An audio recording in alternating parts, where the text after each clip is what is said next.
Hola, ¿qué tal? Soy Nico Pardo y hoy volvemos con un nuevo video. Bien, hice esta pequeña pieza de arte animada en pixelar y hoy voy a mostrar más o menos cómo fue su proceso de creación. ¿Listo? Bien, para poner en contexto, ya hace un buen tiempo, bastante tiempo, hice un pequeño curso de doméstica que se llama, no me acuerdo cómo se llama, pero es de arte vectorial geométrico, ¿no? De George Peña, y lo pongo en contexto porque sé que muchos aquí en el canal han hecho cursos de doméstica, de Creana, de Udemy. Entonces, si les parece que el arte es similar, es por eso, ¿no? No es por más. Pero bien, como tal, mi proyecto de curso fue este. Es un robot que atiende un pequeño bar, como una pequeña barra. Y lo que vamos a hacer, o lo que quise crear, fue un pequeño remake de esta pieza, ¿no? Pero en pixelar. Y bueno, este es el proceso. Ahora bien, para el arte isométrico, la mejor herramienta para usar dentro de Sprite es la herramienta de línea, justo esta que está acá.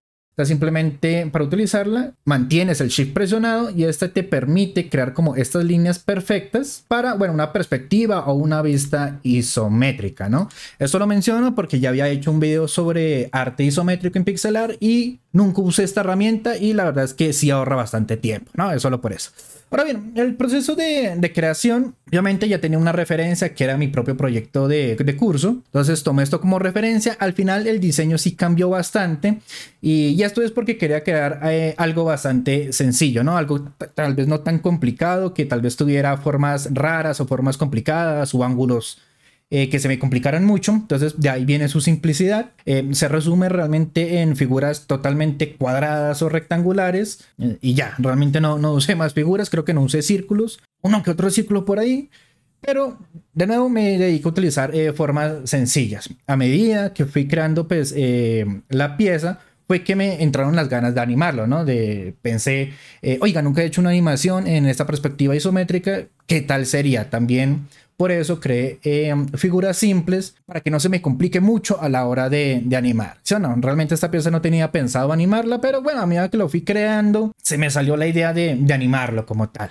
Y también me centré mucho en el uso de capas. Ya lo voy a mencionar en otro video, pero cuando estaba haciendo pixelar por lo general no utilizaba capas. Me dedicaba más a borrar y a rehacer. Y esto pues digamos que me consumía bastante tiempo. El uso de capas la verdad es que ayuda muchísimo, ¿para qué joder? Bueno, al final la composición se ve más o menos así.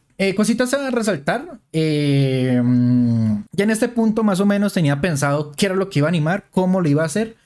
No lo tenía del todo claro, pero ya me hacía más o menos una idea. Quería hacer una especie de loop infinito, como que la charola baja, recoge algo, entra, sale algo, la charola vuelve a dejar algo y bueno, se genera como una especie de loop infinito, ¿no? No sé si lo han visto en Instagram, animaciones de este tipo. Entonces quería hacer algo similar. Y otra cosa a resaltar es la cantidad de capas. Realmente para animar es aconsejable separar todo en diferentes capas, todas las piezas que se vayan a animar en una capa diferente, las piezas que no también tenerle una capa diferente para que no moleste a, bueno, valga la redundancia, a la hora de animar. No todos los elementos los separé en diferentes capas, por ejemplo, los letreros de acá, y eventualmente sufrí por ellos porque después de que tenía la animación tuve que cortar y pegar y separar todo. Entonces, para que no les pase, todo en capitas diferentes por si las moscas.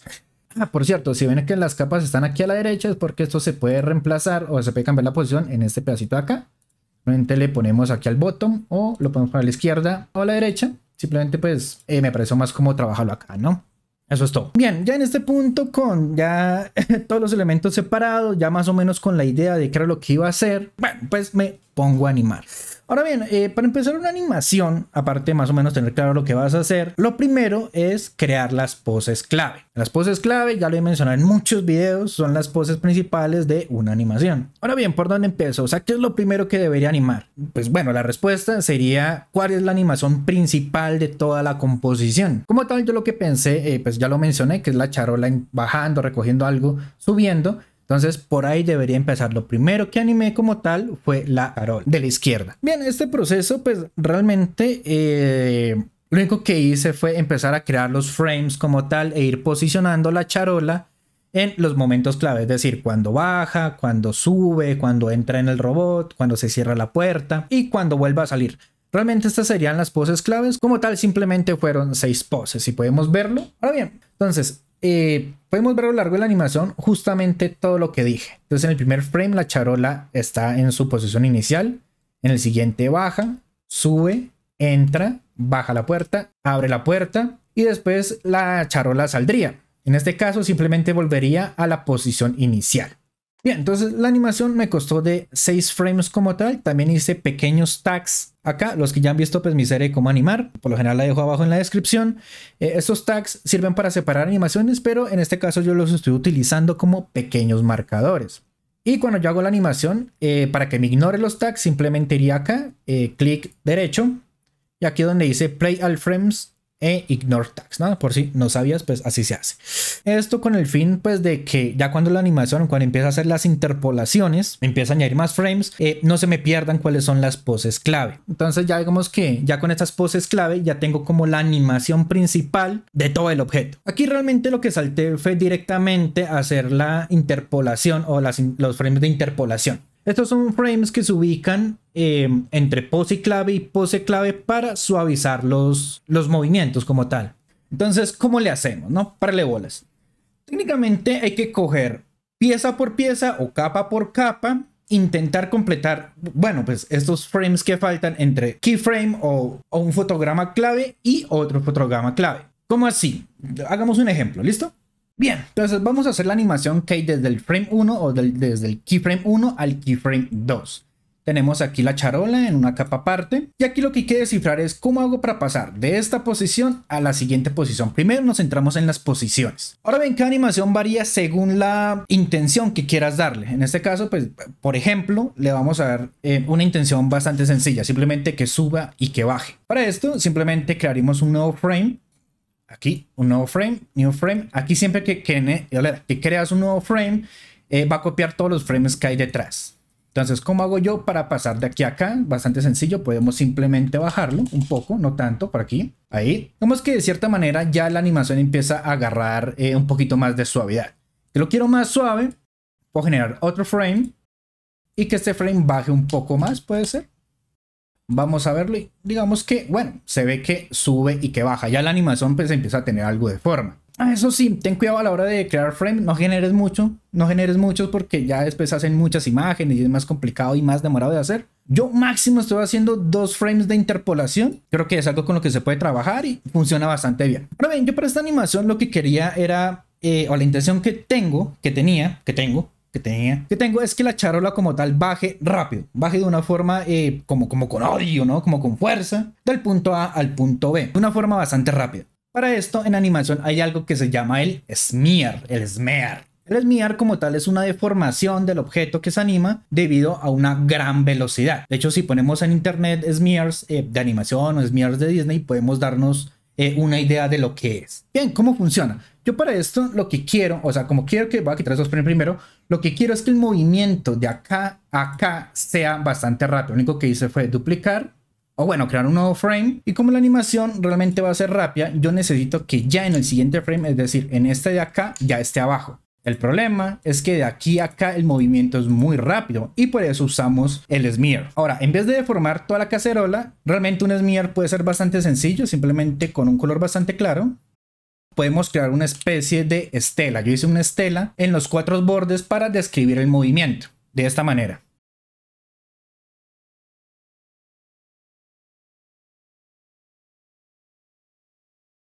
Como tal, esta pequeña estela no tiene que ser perfecta, simplemente pues que describa el movimiento. Y si lo ponemos a ejecutar, digamos que se alcanza a ver, bueno, tal vez no tan bien, se ve un poquito rígido y para eso vamos a utilizar un segundo frame para suavizar más el procedimiento. Simplemente voy a duplicar o bueno, crear un nuevo frame. Este frame se duplica con el frame de atrás y el segundo frame para suavizarlo más, simplemente la misma estela pero más pequeña.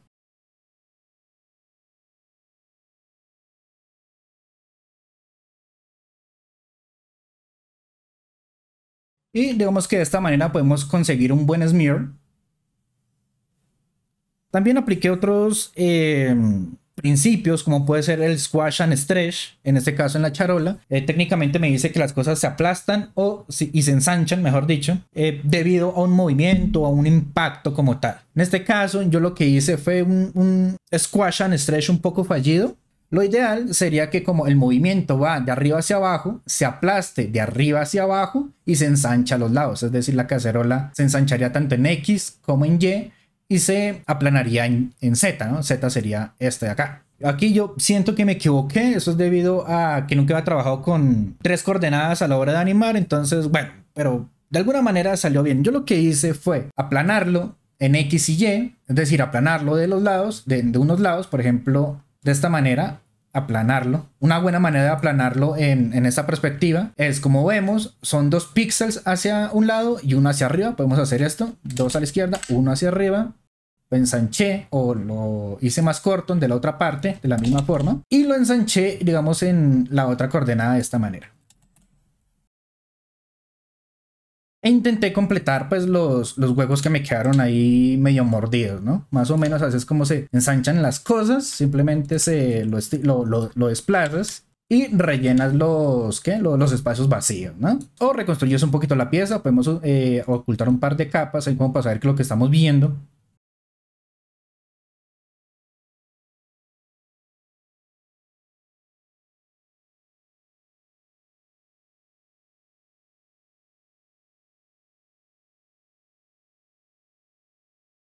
Más o menos de esta manera.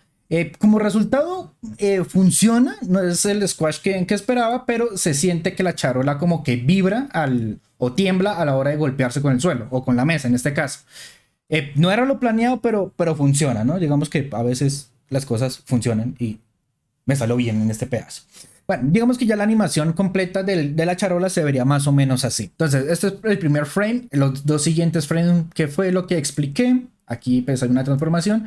Y para los demás realmente se aplica el mismo principio. La charola sube, el mismo smear aquí abajo, un smear un poco más cortico. Aquí lo que hice fue levantarlo un poco. Y es que cuando un objeto está abajo, cuando sube o cuando hay un movimiento bastante rápido, el objeto no llega a esta parte, sino sube un poco y después baja. ¿Qué es lo que está pasando en este frame de acá? Si vemos, sube un poquito más y después vuelve a su posición final.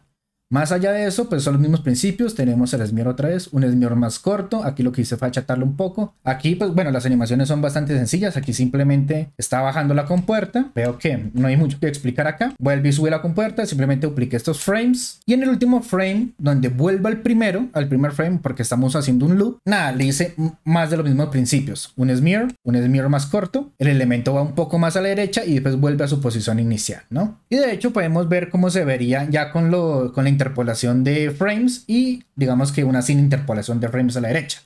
Y aquí a la derecha pues es como una especie de bloque de solo los keyframes o las poses clave, que realmente funciona bien, ¿no? Si copiáramos el estilo de un juego de 8 bits, de animaciones de juegos pasados de 8 bits, funcionaría bastante bien, ¿no? Y después de esto empieza el tedioso proceso de, como dije al principio, coger objeto por objeto y hacer estos pequeños frames de interpolación usando principios que squash and stretch, que easy out, etcétera, etcétera. Y con la animación principal terminada, bueno, digamos que se puede ver de esta manera, donde todo el ciclo de la animación principal pasa, ¿no? Sale bebida, entra el puck, en el puck pasa algo, se convierte en dinero y bueno, digamos que el ciclo continúa. Y bueno, ya la animación terminada, simplemente ya que tengo la animación principal, empecé a animar cada uno de los objetos, que las banderitas, que los ojos, que los letreros, etcétera, etcétera. Que podemos verlo aquí ya en la animación final.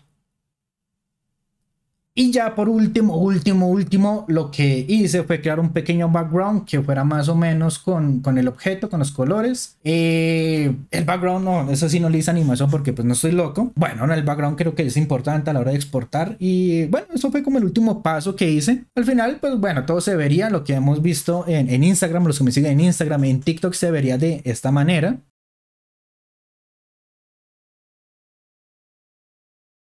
Más allá de eso, pues bueno, este es más o menos el proceso que utilicé para crear esta pieza ilustrada. Cualquier duda que tengas o que tengan me lo pueden escribir en los comentarios. ¿Qué más? No olvides suscribirte, sígueme en redes, Instagram, TikTok, y recuerda que también tengo un Patreon por si me quieren apoyar. Recuerda que en el Patreon puedes adquirir todos mis assets para videojuegos o mis sprites para videojuegos. Estoy haciendo sprites para videojuegos de plataformas. Puedes acceder a ellos desde el nivel 2. No siendo más, espero que este video te haya gustado, que te haya sido útil y nos vemos en el próximo video.